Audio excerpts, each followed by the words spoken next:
Barcelona 3, Inter de Milán 4, una llave donde tuvimos 13 goles, tuvimos remontadas, tuvimos emociones en todo momento, tuvimos golazos, tuvimos atajadas históricas, tuvimos tiempos extra para decirlo todo, tuvimos la mejor semifinal de todos los tiempos.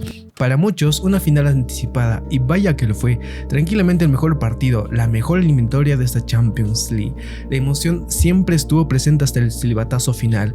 Una lluvia presagiaba la amargura final que terminaría llevándose los culés, que soñaban con volver a una final de Champions después de alrededor de 10 años. Una ansiada final que no se veía imposible por lo que se había mostrado. Este partido sentencia el sueño del triplete, pero ha sido una Champions sorprendente para el Barça. Cuando nadie daba por el equipo blaugrana al inicio de la temporada, un joven Barcelona terminó dando noches increíbles de Champions, ofreciendo un partido vistoso con jugadas del crack Lamine Yamal o los tiempos que controlaba Pedri. Tan solo estaban a menos de 2 minutos para clasificar a la final, pero el destino no lo quiso así, y con un gol agónico que llevó a la larga el encuentro, donde terminó perdiendo por un gol de diferencia. ¿Y cómo fue el partido de vuelta entre el equipo culé y el Internazionale?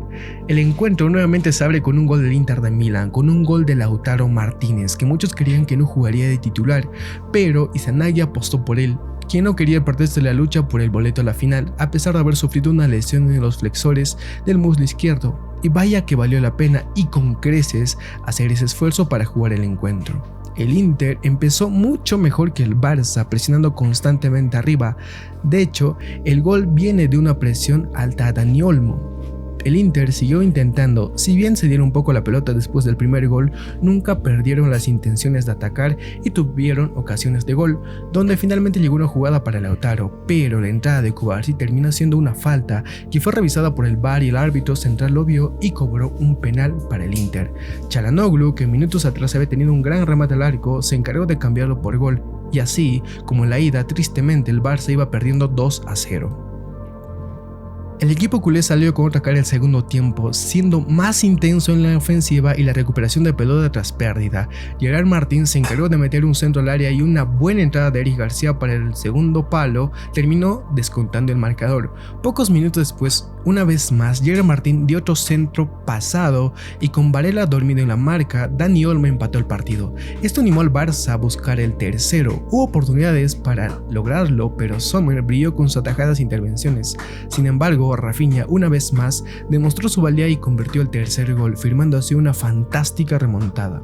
A pocos segundos de que se pite el final, una jugada que no debió suponer un peligro para el Barça se convirtió en gol. Tras un quite de Dumfries que algunos del banquillo pedían falta, el jugador centró al área y Acerbi anticipó a Araujo y firmó el empate. Increíble, a nada de terminar el encuentro, a nada de que el Barça vuelva a una final de Champions, se durmieron y llevaron el encuentro al alargue.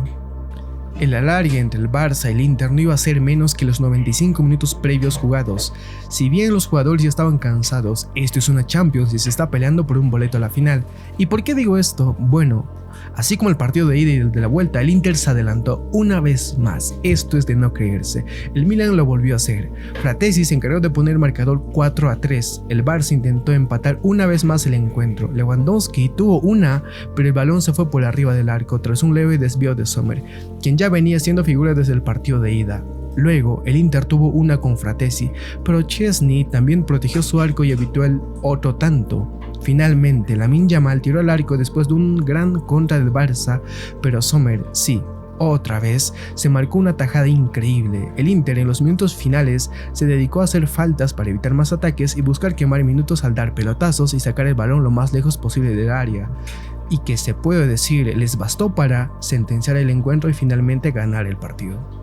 ¿Por qué siempre el Barcelona tuvo que estar remando contra corriente? El Barça, debido a su línea de defensa adelantada en varios partidos a lo largo de la temporada, dio oportunidad de que los jugadores rivales tengan en algún momento un 1 contra 1 con el arquero, en este caso Szczęsny, pero no todo se debe a eso, ya que en cierto modo les funciona y bastante bien de hecho, solo que el problema está en la calidad de los defensas. Por eso hablemos de los laterales. Para mala noticia del equipo culé, sus dos titulares, tanto Koundé y Valdés, se lesionaron. Debido a eso se inició con Gerard Martín y Eric García. Gerard Martín tuvo un primer tiempo flojo, no terminaba de cubrir bien su banda y el Inter armaba jugadas de peligro por ese lado. Dani Olmo, que también estuvo un tanto perdido en la cancha. Rafinha igual, no escuchabas ni su nombre por el relator del encuentro. Si bien en el segundo tiempo viene el momento de retención, debido a que el Inter no volvió del todo conectado y ya no presionaba mucho, Gerard Martín se soltó más en ataque, firmando 2 asistencias, uno para Eric García y el otro para Dani Olmo. Este último jugó un gran segundo tiempo, se conectó con el resto del equipo, ganó y fue más peligroso en ataque, pero había que realizar cambios y uno de ellos fue el de Araujo por Íñigo Martínez.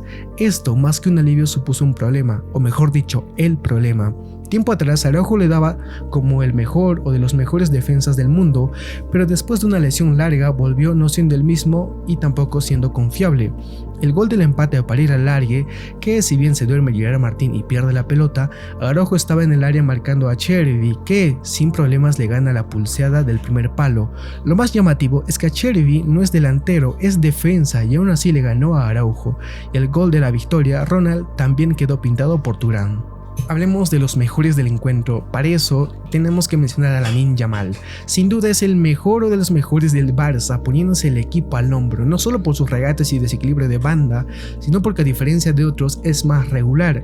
En este encuentro contra el Inter de Milán, desde el primer minuto buscó crear jugadas de gol, tuvo ocasiones, una de ellas de hecho terminó contra el palo. El medio campo con Pedro y Frenkie de Jong fue bastante bueno, ambos jugaron un muy buen partido, se encargaron de controlar los tiempos y ataques. Y los defensas, Cubarsí e Íñigo también lo hicieron bien. Es cierto que el penal lo causa Cubarsí, pero no había mucho por hacer ya que el autor recibe el 1 contra 1 con Chesney. Si bien en el segundo tiempo Gerard Martín, Eric García, Dani Olmo y Rafinha mejoraron, pero fue después de cometer errores o pérdidas en el primer tiempo que de un modo u otro supusieron el estar perdiendo 2-0. Ahora bien, la figura del partido. Bueno, a pesar de lo que hizo Lamine Yamal, que estuvo intratable por la banda, en serio, es de no creerse lo que hizo Yamal, nunca lo pudieron contener y Zanaghi saca el titular, que es Di Marco, para que lo paren de una vez a Lamine, pero nada, Carlos Augusto también estuvo de hijo. Cada que podía, Lamine hacía lo que quería. El punto es que a pesar de eso, la figura para mí es Sommer. El portero se marcó un partidazo anonadante. Sin él, el Barça tranquilamente pudo haber ganado 4 o 5-2. Le sacó una a Eric García, una a Lamine, otra a Lewandowski, porque sí, en esa cabeza también lo toca. Es sin duda el mejor, no solo el partido de hoy, sino de la llave general entre el Inter y el Barça. Así, ahora el Inter espera a su rival para el final en Múnich. Suscríbete para más noticias.